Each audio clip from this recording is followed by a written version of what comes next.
Welcome, enjoy your blended family on a Monday episode here. What is up, all the B-fams in the house? Not just a regular Monday episode. This isn't. This is episode 99. 99. And as we come to that completion of 99, it seems like so fitting to share our story. You know, it's one of those that we tell throughout all these episodes. We tell all throughout social media. We give you bits and pieces. We have our very first About Us podcast episode that gives just a short couple minute glimpse. But we've never really just shared because honestly, in our heart, it's not about us. It's about you. But today we're going to use our story for your glory. So it's going to be good. You like that? You like what I did there? Yeah. So it's going to be good. You're going to want to hear this. So y'all stay tuned. We'll be back in just a minute. All right, guys. So buckle up and get ready because we're going to share our story. Now, when we talked about our story, I was hearing Taylor Swift's the love song. Oh, the love song one? Yeah, our song is a slam and screen doors. Yeah. Sing it. Yeah, I don't know the lyrics. man, out the gate, I was giving opportunity. you the opportunity. You gave me a green light to sing a song. Yeah, you did. Man, yes, our story, I mean, to me, it is a beautiful love story. When I think of our story, I think of the knight in shining armor coming in on the white horse, which is Randall into my life. But our story doesn't really just start there with us. In order to really do it justice, we need to back it up just a little bit so you can get some of the Randall life pre-Scarlett and then my life a little before Randall. Yeah, and we want to share this with you for one common reason, and because it's all because we can learn from each other. We can learn from our trials, from our mistakes, from our good times, things like that, right? And really, where did enjoying your blended family even come about? How did that even start? That's all, we want to be able to share that with you and do it in a story form to where hopefully you can relate, hopefully you can see part of our journey and kind of where we've been and where we're going, and we're bringing you along with us. So that's kind of the beauty in this. But yeah, well, back in my day, now seriously, just kind of starting just my background. I remember when I was 15 years old, I'd lived with my mom and my dad, and I had a younger brother, 3 years younger. And I was 15 years old. My parents sit us down at the breakfast table. I still remember the day to a T. But they sit us down. We have no clue what's going on. They just called it a little family meeting, and they tell us that they're getting a divorce. And my heart dropped. I didn't know how to receive that. For one, I was blindsided, and for two, I'm seeing my parents that have always been together my whole life to now saying they're no longer going to be together. And then the thought of what's life going to look like and just the emotions that were at that table, I still remember that day. And so that really started my whole blended family journey. There was when I was 15.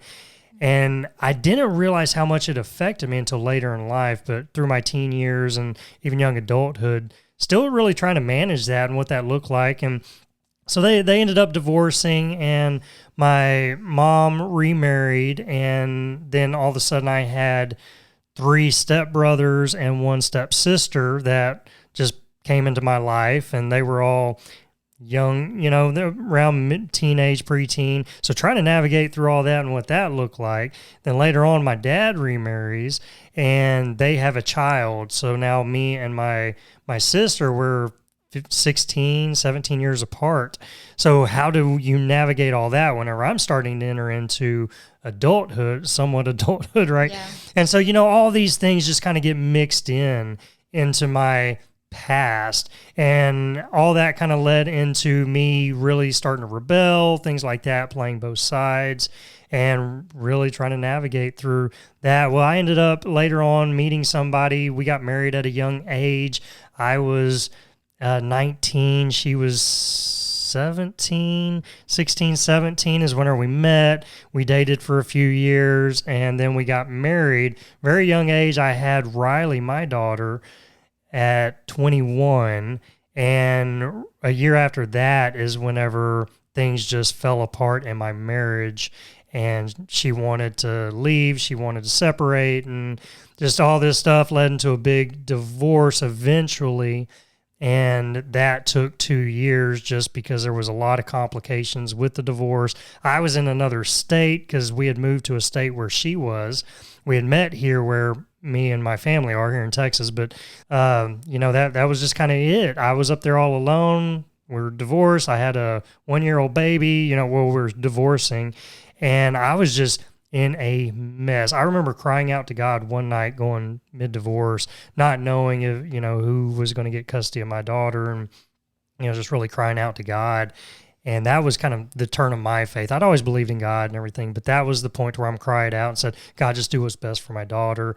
If you give me custody of her, I'm going to grow her up in church. I'm going to be in church. And so that was kind of my mindset. And so long story short, we ended up going and I got custody. I decided to move back. I really felt led to move back closer to my family so that I could have some help. And for probably about 3-4 years, I was just that single guy, single dad, trying to navigate raising a daughter and managing the co-parenting and things from different states. And, there are a lot of challenges that came with that. But yeah, so we're going to put a pin on Randall's story right there where it's at, and we're going to go back in time when I was a young girl. My family, it was a little different dynamics than Randall's. My family was always, my mom and dad was just not a healthy situation in their marriage growing up. I had 2 brothers, one older, one younger. I was the only girl and the middle child in our family, and there was just a lot of issues, unhealthy upraising. So when my parents, they were up and down all the time. They would break up, they would get back together. There was all kinds of stuff like alcoholism, all of these things that just made for a really hard childhood growing up. And so in the process of my parents finally divorcing in my teen years as well, I went to go live with my grandma in the process, which she was always my rock in all of it. And my mom during that season, she remarried. And I had a stepsister, but honestly, because I never lived with my mom during that season and my stepsister was older, then I didn't really ever have a relationship with her either. And then in all of that, we found out that my oldest brother, during the whole process of their divorce, was actually my half brother, and my dad was not his biological father. So there was just a whole lot happening in our family growing up. And while I was in high school, really in intermediate, I had met my ex-husband. We had been friends for many years in high school. We finally started dating our summer before our senior year. We got pregnant with my oldest son, and then he decided he was going to go into the military to make a life for us. In the process of him doing that, 9/11 happened, and so that safety net of it making a life turned into now like war and potential, like what did that mean for us? So as a family, we married, then we packed up, moved to California where he was stationed. We lived a couple of years. We had my youngest over there, and then they sent him off to fight in the war. And in that time frame that he was gone, that's when I always knew God, but I never really had a relationship with God in a real way. So in the fear of what's going to happen with my ex-husband, or my husband at the time, the fear of that, I really started to go to church and pour into that relationship and really seek God through all of that. Then fast forward a couple of years, he comes back, or a year, however long it was, he comes back, and within a month of him getting out of the military, our marriage fell apart. He no longer wanted to be in the marriage. He thought I was trying to mother him and boss him around. We end up separated very, very quickly. In the process, it all unraveled. I wanted to stay married, and he no longer wanted to be married to me. I fought for that. Eventually, I gave up. I began to cry out to God in that process as a single mom, like, Lord, I just need your help. So when you were sharing your story, Randall, about you crying out to God, it was tearing me up just a little bit, just thinking of the two stories happening, not necessarily simultaneously, but kind of as well. We're both going through these same things. And so I get to this point one night when I'm just like, rushing through Houston, trying to do something to win my ex-husband back. He wanted me to bring him some food to work, and I couldn't find it. I'm driving around Houston, and I would do anything to save that marriage. And I get to a point where I'm crying out to God, and I'm like, please just save my marriage. And God told me that day, he was like, you don't need to know how all of this is going to work out. Just know that it will. And in that moment, I did not know at all what he had in store for us. But in that moment, I decided to trust him, and I kept moving forward. And I thought it meant he was going to save my first marriage. He didn't. It ended up in divorce. And then in that next year is when Randall and I's stories came to collide. We collided on a softball field. Yes. So yeah, it was kind of one of those that, I tried to always be that involved dad, because I knew what Riley was going through. And so I was. It's like whatever she had interest in, I'd get her plugged in. She was interested in softball for a season. So I was like, well, let's do it. And so got her involved, and I started, just kind of hanging out at practice. And then they said, hey, Randall, you want to come shack some balls? So I was kind of doing that and getting to meet some of the people there, the parents there. I'd only been back a few years. Didn't really get out because all I did was work and come home, take care of Riley. So that was kind of my life. But yeah, we sat there, and little did I know that there was a plan being thought about behind the scenes. Yeah, so during this season of my life, I'd actually moved away from our hometown. So I lived about an hour away from Randall, and my friends knew that I had been in a divorce process for about a year because we had put a hold on it, and then we started it back up. So I wasn't even actually freshly divorced yet when they brought Randall's name up to me. And when they told me, hey, there's this guy, he's on our kids' softball team. He has to be a hard worker because he drives a work truck. He must be a good father because he shows up to all the practice. He has a relationship with his mom because she's always here, and he's cute. And to top it all off, his daughter's name is Riley. So it's a match made in heaven. And I'm like, no. Okay, that all sounded really good until you said he had a daughter named Riley, because my daughter's named Riley, his daughter's named Riley. How would that ever work out for our future? And they told me I was being dumb, and I was like, I don't care, whatever, it's not going to work. And plus, I wasn't ready yet. Like at that point, I was still in love with my ex-husband. So I had to come to a place of really just separating and figuring out how to move on before I could even think about dating. And so raising two kids, you had your son and your daughter, and trying to navigate through that. Yeah, I was raising two kids, a single mom, going to school, working a job because I was going to school to become a teacher. So that's why I had moved off to be closer to the college that I was at. So there was a lot going on. But I mean, I was not ready to date at that point. But then fast forward a little time, God really started working on me, and I said, okay, I'm ready. And all of a sudden, so weird, that's the only time that Randall's name had ever been mentioned to me. When I said I was ready to date, God just put his name on my heart. And I was like, what? So when I get an idea, I jump on it. So I called my friend up. Yes, she does. And I still do. I called my friend up and I said, hey, because a few months have gone by at this point. I said, hey, do y'all have any softball games coming up? And they're like, yeah, we have one this Thursday. And I was like, all right, I'll be there. So everyone in this softball stands here, we're a small town, everyone knew that I'm coming to check out Randall, except for Randall. Had no clue. I was just there to watch my daughter play softball.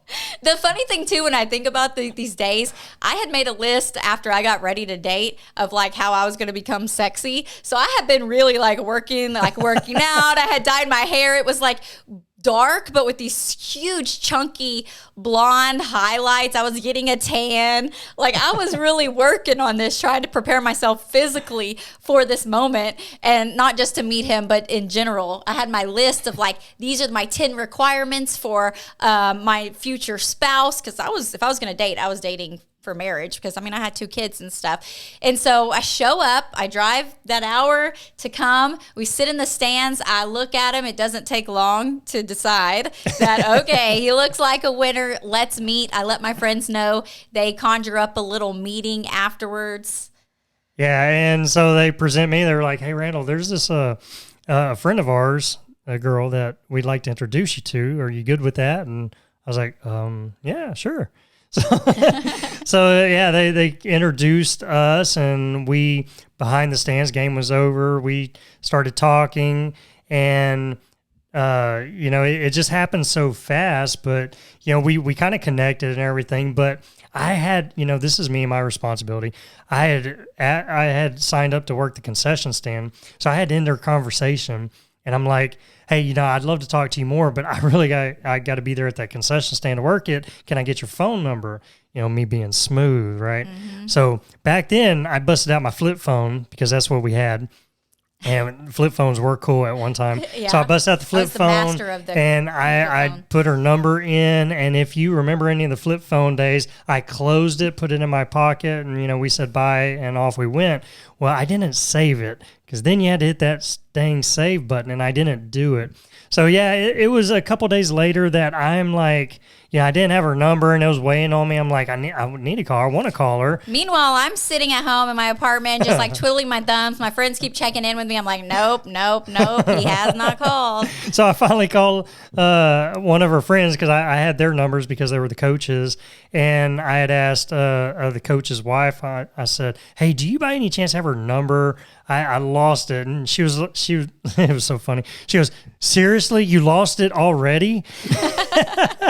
So ended up getting her phone number. We called, we talked, and just really hit it off. And so, yeah, we started dating, and I think we dated about 2-3 times, maybe a little more than that, over a span of a couple months before we even thought about introducing the kids.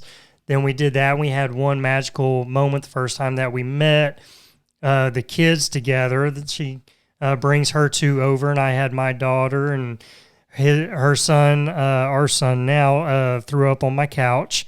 So that was fun. Very first meeting, he said his stomach hurts, and I'm like, it's going to be okay. Like, I'm sure he's nervous. I don't know. He lays down on the couch and all over his couch, and I was like, So I went as well because that's gross to me. But I put on my face like, oh, I got this, no problem. And then I go and I clean it up and everything. And little did he know that was like one of the huge check. He likes things clean and he's willing to clean up other people's vomit.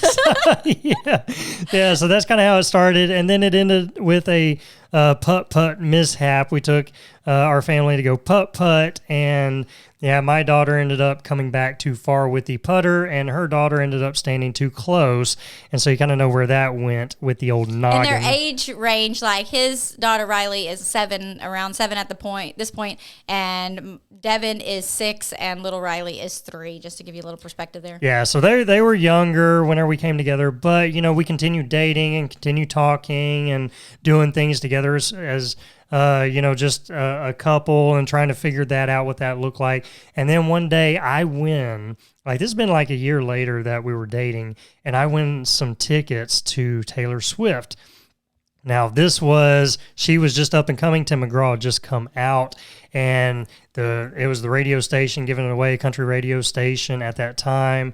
I don't win anything, y'all. I really don't. But I was at work one day by myself working on this job and had the radio going.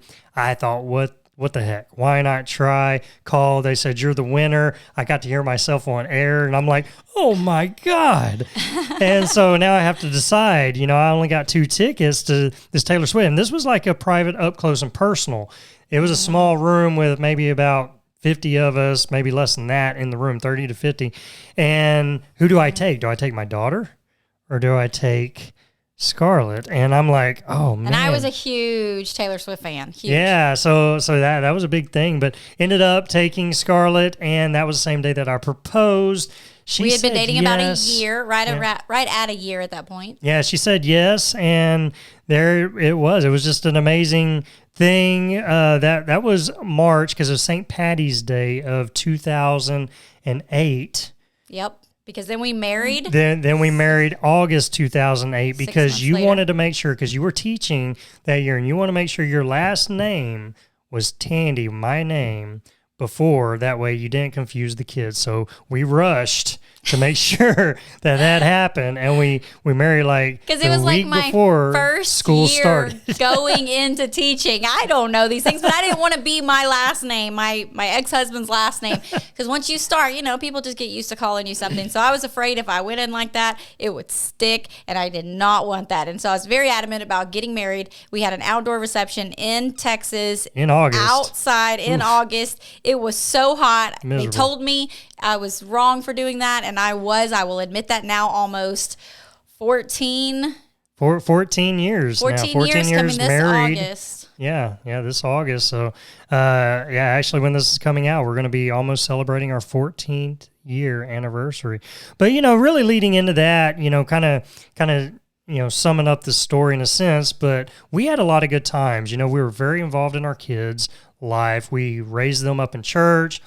Anytime the church doors were open, basically we were there. And not just one church, 2 churches. Because I prayed for a godly man and he sent me one, but he was involved in his church and I was involved in mine, and neither one of us was willing to give up our home church. We didn't want to budge, so we tried doing both for a few years. 5 years. And that actually became a thing for us. It became a big pain point for us, was the battle of the churches, and I didn't want to give up mine. She didn't want to give up hers. So really us trying to merge our families together was a big challenge in that sense.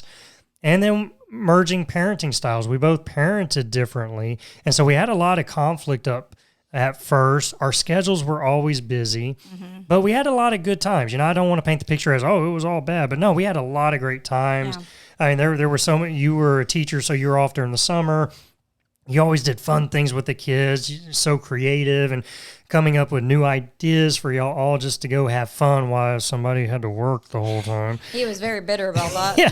And then, I was involved as well. My daughter decided to do soccer, so I showed up all the time to her practice, and eventually that led me to being the head coach. Go figure. I knew nothing about soccer when she started, but she loved the game, so I figured it out, and I actually fell in love with it. I'm like, dang, I wish I would have done this in school. But yeah, we had like a good 6-year run of me head coaching that, and we always went really far, and the girls had so much fun. It's the way me and Riley connected. And you also coached Devin. Devin started getting into basketball. He wanted to do that. And so I showed up to all the practices, and then, became the head coach there again. It's funny how that happens. So be careful, parents, that if you show up all the time, they're going to put you in charge. It's kind of one of those things. But no, I had a blast. Me and him were able to connect on, through sports and things like that. And Riley Rain was always in dance at the time. So I was in charge of, take Dance Never Ends. There's not recitals. A season for it. So taking to the practices after school each day. So, and both of my kids worked or went to school at the same school I worked at. I was very adamant, passionate, needed that to happen because it's the same school I went to elementary. And so I got to take my kids to work with me every day. So we had this relationship with the kids where we were always there and we were always involved. If they went to church camp, we went to church camp. If they were at VBS, we were working the VBS.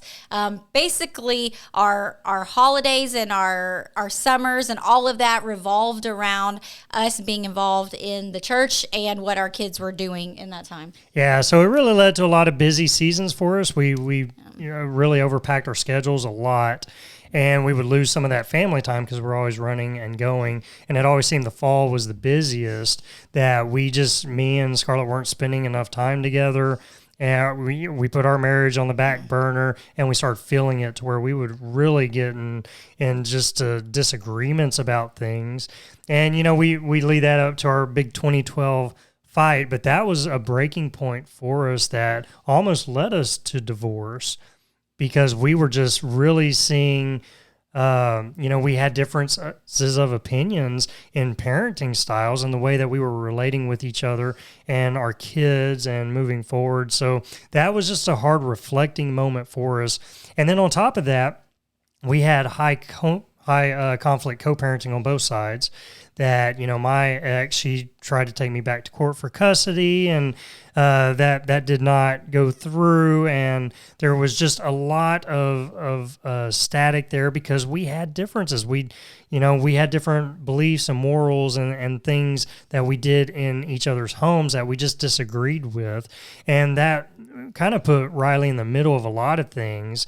We tried to diffuse that the best we could, but it was one of those that we were just trying to navigate how that looked and how that worked. And then same on your side as well. Yeah, for me, because for me and my ex, we still lived in the same area. So the kids were going like when they could, like every other weekend type plan. Then there would be seasons where he wasn't in their life. There was a season where we went back to court and to where we had it, like where we just had full custody and he wasn't able to see them. And so that all played a part. My problem or our issues on my side was more me disagreeing with my ex-husband's life and then him disagreeing with mine and me still trying to tell him what to do. So it wasn't necessarily the kids and their emotions in all of it. It was more with the adults there. Whereas with Riley, it was more of Riley's emotions because she was getting torn. Her mom lived in another state, and so she would go for longer periods of time to see her mom. But then when she would come back, oh man, it would be so hard when she would come back. Yeah, really hard transition periods, and she would come back just in a state of she would really shun Scarlett away for quite some time. Their relationship was really ugly there for a long period, and she would shun my mom because she was always played an important part in Riley's life, but she would start shunning her away. And then even with little Riley just being that pushing other girl role them in the away. house. Yeah, so there was a lot that was playing in her that really led her up and down with emotions.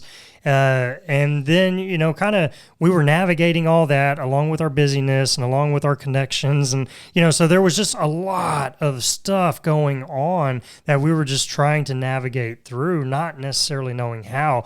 We had reached out in church trying to really grab a hold of resources and things to try to help us navigate that, but there really wasn't a lot of blended family stuff. It was all for that nuclear family. And so we were doing the best we could with what we had, but it really got to a point to where my daughter had hit her teenage years and she was just becoming really almost in a depressive state just from the back and forth and being told one thing one place and another thing and different lifestyles in both places, and trying to navigate all that just really affected her to where she was up and down. But she would get into some really deep places that we ended up getting her into counseling and going through that, just trying to figure out how to help her through this process. And it kind of came one time she had hit 15, and by that time the counselor was even recommending that she go try living with her moms for a period. And we were really struggling with that because of the differences of lifestyles and things that were there and being able to allow that to happen. But we were toying with it and just anything to help her get out of what she was going through. And I still remember this was probably the toughest time as being a dad, as a parent. But she had went to go stay with her mom when she was 15, and she calls me when I'm at work, and she tells me that she's not coming back, that she's staying there. And she had even talked with the counselor, and the counselor was on the phone, and we were having this three-way conversation. And the counselor was saying, I think this is probably best for her right now, kind of where she's at. And it just totally sideswiped me. I was not prepared for that conversation. I remember hanging up and, just really feeling beaten at that conversation and saying, oh, okay, well, if this is what you want. And so kind of ending that conversation, I remember working, I was at a college and just going into one of these small little maintenance rooms that nobody was in, and I just broke down.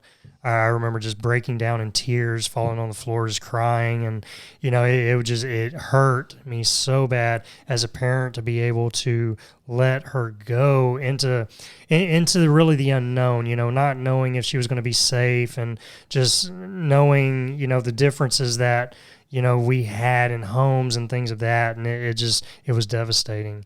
And that kind of built up to where once she was away long enough, she started building up these monsters in her head and really thinking that we were the enemy. And it led to one Thanksgiving that she came back and she was telling me all the horror stories that were going on over there. when she flew back in. Just she wasn't telling them like a horror story. She thought they were fun, just good old times. Yeah, good old time. Well, I think her mom at that time was going through a divorce. There was drugs involved and all these other things that you're like, oh my goodness. So I ended up canceling her plane her ride back and, playing that card, which just led into this whole big dramatic blow up explosion in our family. And long story short, I mean, that day was super long and super emotional, but, and just took a lot of back and forth, but ended up, even though the situation wasn't best for her, I felt at that time, it didn't matter because her mental state would not have been good being here. So she needed that for herself.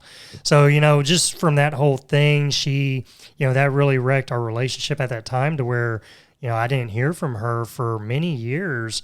Many years I would reach out and just nothing, and she'd blocked us from social media and all these things. And it was just devastating, and I went dark for a little while and we were torn because I didn't know if I'd ever have a relationship with her again. I didn't know if I get to walk her down the aisle, all these things that you play out as a dad saying, that these moments that you would have with your kid that you're like, am I going to have that? Am I going to get to see her graduate? And, all these things that, if she's not answering your phone call, that was just so devastating. But, through that, it really put our house in just a funk. Yeah, our house, we had just bought this new house. We'd worked so hard our whole marriage to be able to get a house that was big enough for all the kids to live in. Because we had a 3-bedroom, 1-bath, small little 1,000-square-foot home before that we were all fighting for the bathroom. Yes, and so now we'd worked to pay off debt to be able to get this house. We buy this house, and we even saved a room for her and put her boxes in that. And it was really like mourning the death of a child, which is really weird or morbid to think of because she was still alive. But it's because she never got to come and live and be here, a part of it. And we had no contact. So it was just like this dark cloud that really just seemed like even inside the house, it just felt just heavy and dark. And so in that period where we didn't really know how to move on, we didn't know, we'd just been so involved in all of our kids' lives. We didn't really know what was next for us in that. It really led us to not pay attention to a lot of warning signs that were coming up with our other 2 kids. And then they're seeing their stepsister making this choice to go live with her mom, and then what that looked like for her. And so with that in their head of what that would look like, Devin is just a year under Riley. And so now he's going through the puberty and the emotions that come with all of that. And then we have, his sister just a few years under that, going into the preteen years. So it became just a really hard season where they had been just so happy-go-lucky, easy. I say easy. They both have ADHD, and we had a lot of differences in parenting when it came to that kind of stuff, but just really loving and accepting to our family and what it was, to going into this place for themselves of just self-discovery and what that looked like and wanting to go live with their dad. And they would voice that, and I would shut them down, and they would voice it. I would shut them down. It wasn't going to happen. I wasn't going to let it happen. And it led to us having to go to court in this process, and then they took it upon themselves to run away, pack their bags one night while we were at church, and take their stuff and go live with their dad. Well, and even before that moment happened, we were going through, before that moment hit, I had started establishing some connections with Riley because what kind of stirred that up is we had one of our youth students through this period of time, it was a year or so later after Riley had moved out, we had one of our youth students reach out to us who just, we hadn't seen her in a long time, and she was just down on her luck, didn't have a home. She was, bouncing around from place to place and just asking if we knew of anybody. And so we had talked about it and just, felt God placed it on our hearts to, bring her into the family and bring her in and accept her. And, just our heart went out to her and her situation. And we had an extra room and, that we weren't using. So we had kind of, call us crazy.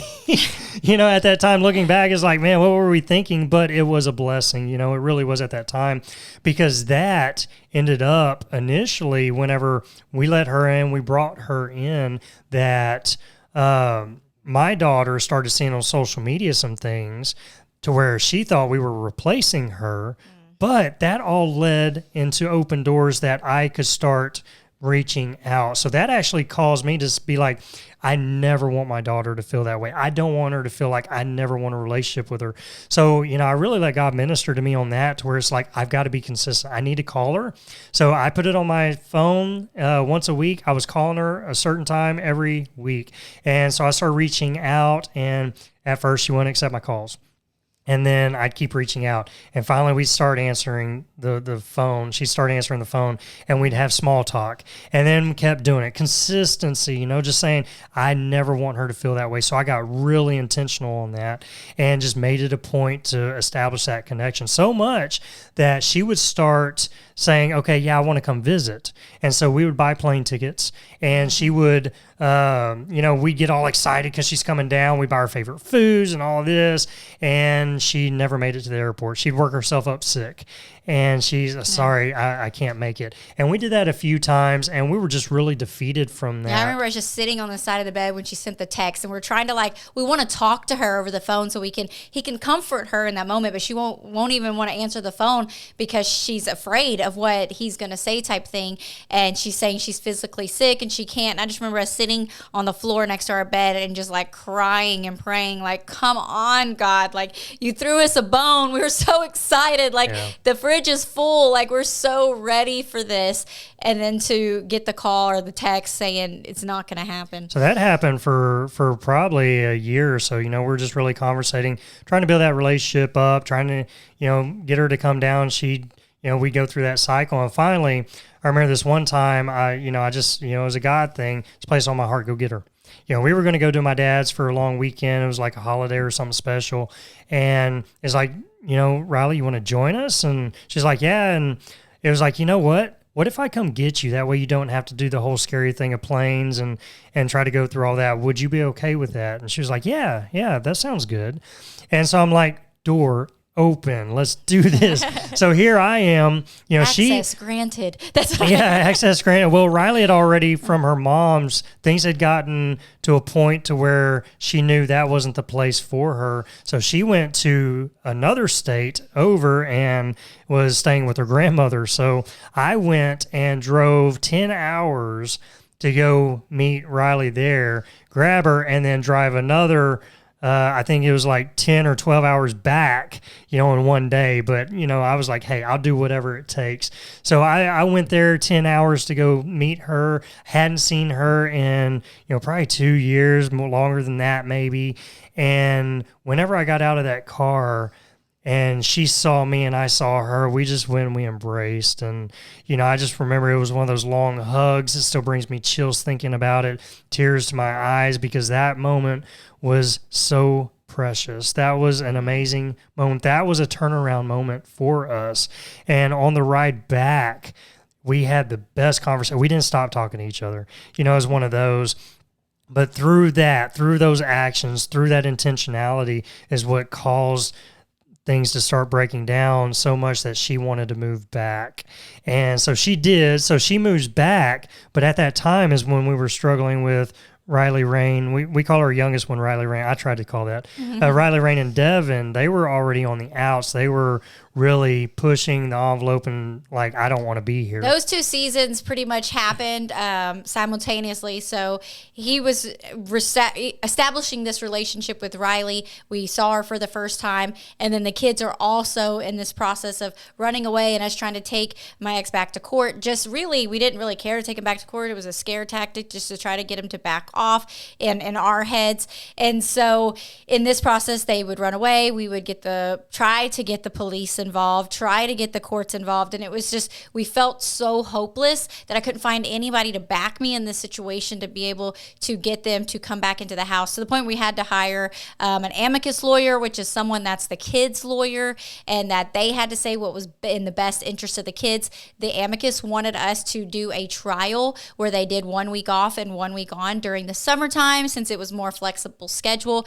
And the kids, during the time that they came to stay with us, just were so miserable and unhappy that they would do things. It got to a point one night where my son was on the phone with his dad, and I'm like, what are you doing? And his dad texts me or calls me and says to check on him or whatever. I go and look, and he's telling his dad that he's taking these pills because he doesn't want to be here. Like he was trying just to end it all. And I'm just like floored, like what is happening underneath my roof? I don't even wake Randall up because at this point in time, I really tried to like deal with a lot of this stuff myself. I didn't want him involved. I was actually scared of him being involved in some of these really ugly moments of our blended family. So I had told both kids, pack up your bags.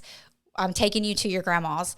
And it was their grandma's on their dad's side. I didn't want them living with their dad, but I knew that here at our house was not the healthiest place for them. And we were actually fixing to go away for a long weekend to go see our older Riley graduate from high school, which is a moment we never thought that we would be able to experience. The kids were supposed to come with us, and now it was like everything is blown up. So I go and I drop them off at their grandmother's house, and I'm just bawling and I'm crying and I'm just wanting them to say, no, I don't want to go. I drive home and I just sit outside and I'm just crying like, God, what is happening here? It feels like such a mess right now. And I go in and I climb into bed and I still don't even tell Randall anything that took place that night until the next morning. And so then we wake up and we're getting ready, and within a couple days we're having to go to drive to another state. And all of that just was such a mess back and forth during that time while we're reestablishing this relationship with Riley. And it was beautiful and ugly because as the kids, I finally got to a point where our lawyer said, you need to let them go. You cannot keep them like in your, like I'm getting tighter and tighter with my reins. And he's like, you've got to let them go try this out. And so I finally got to a point of releasing them. And as I did that, Riley decided to come and move back home with us. And so it was a pain because I felt like I was losing so much, but there was this glimmer of hope that, okay, they're leaving, but it's not for forever. There will be this turnaround. Like God really blessed us, the beauty of that timing. It was such a great timing for us. We needed that hope. And so, saying all that, our kids, they all kind of experienced this, and here we are, and we're fostering another, daughter now, and she was actually a year older than my daughter, and so that put her as the oldest. So we're trying to help be there for her and navigate all this and all the challenges that we faced. That could have really broken mine and Scarlett's relationship up. It could have really pushed us apart, but we allowed it to bring us together, and we leaned on each other. We hugged each other and cried on each other, and really leaned on our faith and really leaned on God in moments, just really trusting Him to help get us through this and help to heal our family from that. So we learned so much. God showed us so much through this whole journey, this whole process that, really what we were having to learn, especially whenever Riley, Rain, and Devin had finally left, and then our oldest Riley comes back. And we're like, okay, what are we doing? We had such, our Christian morals and faith and our expectations, but it really caused us to start allowing God to soften our hearts and start reflecting what is better? What is better for our family? What do we need to do? And it was really in that sense of we had to start letting go of our expectations that we had for our kids or for our ex-spouses, ways of living and things of that was not in our control. We had to let go of those expectations we had, and we had to focus more on the relationship. And that was what we were learning through Riley, and breaking down those walls was being able to connect and start having fun and talking about fun times and doing fun things. And so that became more of the theme that we saw in us that started flipping the scales. Was saying, you know what? We're going to focus on having a relationship with them instead of trying to make all the rules and expectations a thing. So that became our focus, and it was really, that's what brought Riley, Rain, and Devin to a point after they kind of experienced where they were and not really turning out the way that they wished or hoped that it would have. But that's what led a lot of their walls to come down, was us reaching out, you reaching out, and saying, hey, let's go grab an ice cream. You want to go do this? You want to go do that? And, finding these common interests and doing those things is what broke down a lot of the walls. Yeah, there was just this moment, because just like with Riley, our older Riley went through a period of time of not talking to her, and then Randall making that connection. You know, I was going through that same thing with my kids where we lived in the same town and we had no communication with each other. I eventually stopped trying. You know, I would show up each week to pick them up, and they didn't want to come with me. And so I stopped trying, and I became very bitter and angry during that time because my pride was in the way. Like, my emotions were just high because of everything going on. And I came to a point where I was shopping one day in Hobby Lobby, and I was just walking through one of the aisles, looking around like you do when you're in a shopping store looking for stuff, and I see someone that looked like my son. And when I looked at him, it just, you know, my heart just like dumped, you know, into my stomach. And I was like, crap, what do I do? Do I hug him? Do I say, hey, what? You know, this is your own child that you're talking about. And I don't even know. He's a teenager at this point. And I'm like, what do I do? It turns out it wasn't even him. But it brought me to this realization of, is this what I want for my relationship? Is this what I want for our lives? That we don't even say hello to each other when we pass each other, or we don't even know where each other is at any time. It was just one of those like eye-opening moments. And so I decided then, you know what?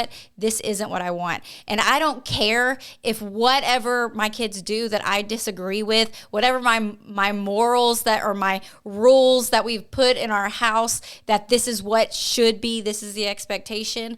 I don't care what that is anymore. I want a relationship more than I want to be right. And so I had to swallow my pride in those moments. And I did. I began to reach out and just connect. And it was these little things, like Randall's saying, these little things that we would go do. And it would make these big impacts. Like, they needed that. And I don't know if it's because enough time had passed or God was just working in the situation or a combination of both, but we would come together and it would just immediate like change in our relationship. And like within like weeks, days, however each situation was different, they would come back in and we would start to reestablish our relationship. And it wasn't all like rainbows and butterflies, because they were used to being off on their own and making their own rules, and now they're back under our house and we're back under the way we think we normally do things. And we would have to remind ourselves, this isn't how we do things. I have to remind myself, I don't yell anymore. Like, this isn't the kind of parenting that I do.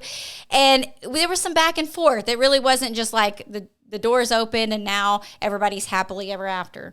But it made them feel welcome. It made them know that we were there for them. Mm-hmm. And it really allowed just walls to start breaking down. And before you know it, both of them were coming back, and our relationships were just mending.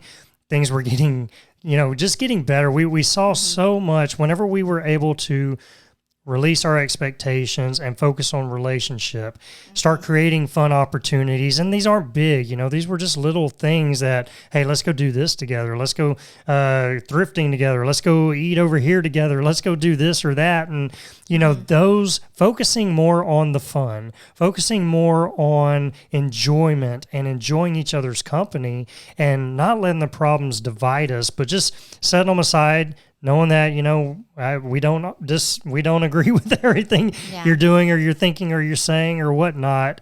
But, the most important thing is our relationship. And I just want to add to that, in both situations, it was meeting out. It's not that we never came to our house, but it was starting out by meeting outside of our house, because our house represented just something to them that they had worked up in their head that was unhealthy for them. So we would meet, just like when he went and got her and we went to my in-laws for that first meeting. And for my kids, we would meet and go do things, because it just broke down the walls a little bit more, to where then we could get to a point where we would come and stop at the house or have them over for dinner, and it became easier. It was. And so now, kind of fast forward to where we're at now, now this has been, 7 years later and everything. And, so many up and down things, and we dealt with the depression. We've dealt with suicide attempts. We've dealt with mutilation, cutting, and all these things that we were just battling. It was just some rough times. We've had some really good times, but now where we're at, our kids love us. We love them, and they know they always have a home with us. And our relationships they're just grown. They're at the best that they've ever been yet, and we know that, moving forward, keeping this mindset and just focusing on the relationships, we know, we've seen it in our family, that this is powerful. This is what broke down walls. This is what helped bring us together. This is what mended relationships, was just being there for each other and creating fun opportunities, having fun. So now really that's been our whole focus is let's have more fun. Let's have more fun because we see less problems. Yes. So that has been everything. That has been a game changer for our family. And now, you know, you look at our relationships and I always look at Scarlett and say, well, Riley, you know, my Riley, our oldest, says she's like your best friend. And she'll go, no, she is my best friend. But they really are. They love each other so much, you know, and that's one of the hardest relationships to ever be at. And to look way back when Riley was pushing them away, pushing her away, you know, we never thought we'd see this day, but they really are. They're like inseparable most of the time. And we look at that relationship, and Riley has even looked back and she was like, you know, I didn't understand it at the time, but I was watching Riley, Rain, and Devin, and they had their mom there, and I was jealous of that. I wanted that. And so I felt, you know, that's why I acted out, and I was ugly to them and ugly to everybody because I missed my mom.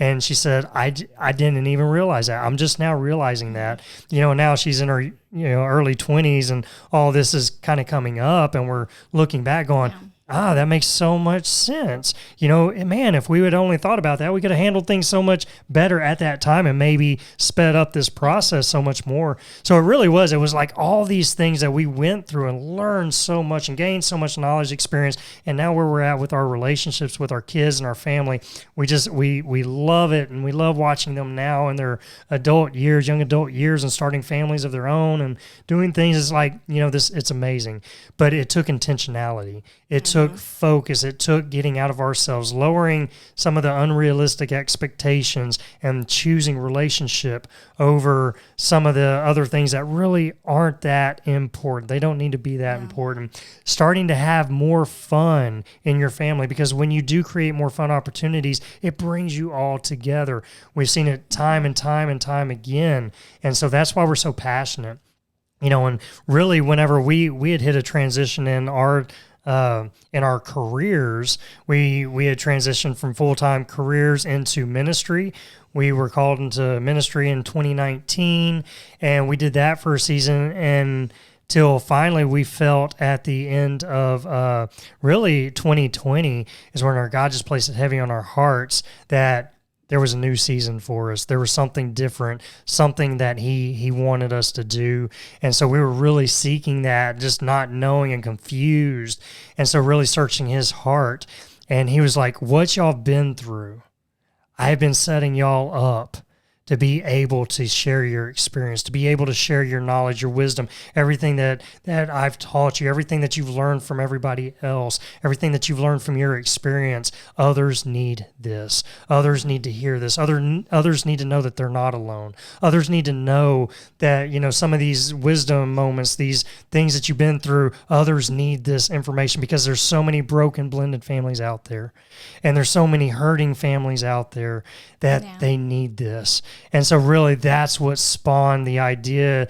You know, God placed Blended Families on our heart saying, you know, this is it. This is what we need to do. We need to go into this ministry. This needs to be our thing, something that, you know, we can just allow God to be the CEO of it, and we can move forward in it and do what he's called us to do and share what he's called us to share. So we really, you know, we started this in 2021. We started in the summer of 2021. That's when we launched this podcast. And we started creating a course for blended families. And, you know, we're changing it to Blended Family Success is what that course is called. But it's got so many of our life experiences in it. Yeah. You know, we really poured that all out to just this in-depth, just full of information. Broke it down to like, what was it that happened over this, you know, this time frame that really catapulted us to be able to get where we are now. And so broke that up into just little bite-sized pieces. And then, you know, with the podcast and social media, then we led into the Enjoy the Journey. It's really enjoying your blended family journey is what that is. But it's this 5-part process that just really focuses on finding the common interest in your family, what they are, and it's a great process of how to do it. And we walk you through steps of that because we know the power that's in creating fun moments. This is what brought our family back together, was really being able to focus more on this instead of the problems. And so it led us to that, to where now we have that as a resource, and all these resources we wish we would have had back when we had started, and we were going through all these things that could have sped up our journey. So we're hoping, our prayer is that you get your hands on these things and it speeds up your journey, that it doesn't take you as long as it took us. But we did that, and then we offered coaching. So now we're blended family coaching as well, to where we do one-on-one. We're going to open up group coaching and things like that. But all this started in the summer of 2021, really launching that. God placed it on our hearts, and at the end of 2020, and then within a 6-month time, we started launching this. And man, I'm telling you, as now been in this almost a year now doing this. Yeah, it's crazy. We have seen so much blessings. We've seen so many families that we've connected with, and we've gotten a lot of testimonies that, man, we needed this. And, it's really just heartwarming to us to know that God is using our message, our story, for your glory.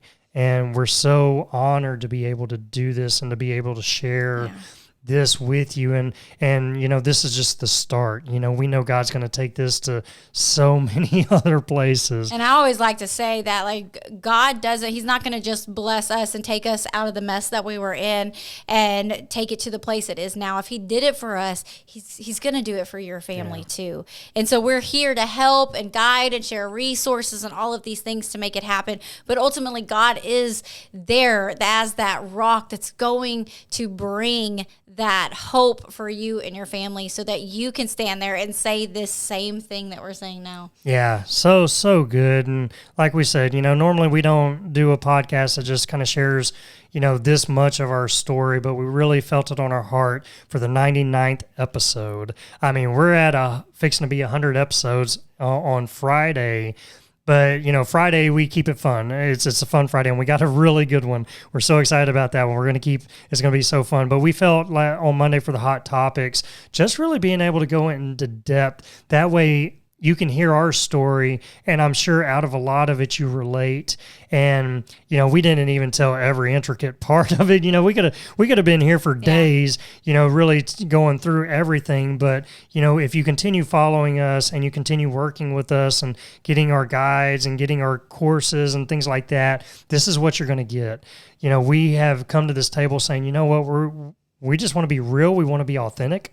We're going to talk about God. We're going to talk about our failures. We're going to talk about our success. We're going to talk about marriage. We're going to talk about sex. We're just going to get real. I mean, because this is life. We don't want to sugarcoat anything, but we also don't want to hide anything. It is, we know that through struggles come blessings. And, we had a lot of those. And through successes come testimonies as well. It comes speed. And so we want to share those as well. So it's really just, this is our heart. This is us. And we're so honored to be here, and so honored that you would take the time to listen and just connect. So, man, good stuff. Yeah. Good stuff, man. So, and I just love hearing our story. I love hearing love stories. So hearing our story like told like that. And we'd love if you're listening and you want to share with us your story as well. I mean, you may not want to spend as much time as we just did on ours, but we want to hear from you. Now that you know a little bit of who we are, send us a message. We're on Instagram all the time. Instagram, our email is in the show notes as well. So always, contact us. You can reach out. We would love to hear your story. We call it BFAM because it is blended family, but it's because we feel like we are family here. We don't want this just to be, something that, like a work relationship. It's a family relationship. It really is. And, the old saying of African proverb, it takes a village to raise your kids. So true. And, it takes all of us. It takes all of us teaming up. And the biggest thing we could ever stress with you is you're not alone. We never want you to feel alone. God is always there. We're there for you. There's such an amazing blended family community. We love being able to connect.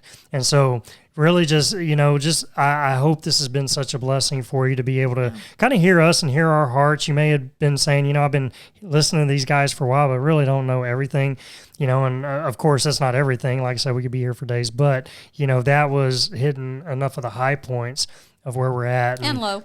Yeah, and low. But, we really do. We have such great relationships with our kids now. We are now on the other side. We are almost empty nesters, and we can honestly say in a blended family that all the intentionality and the hard work we put into it was so worth it. Yeah. So worth it.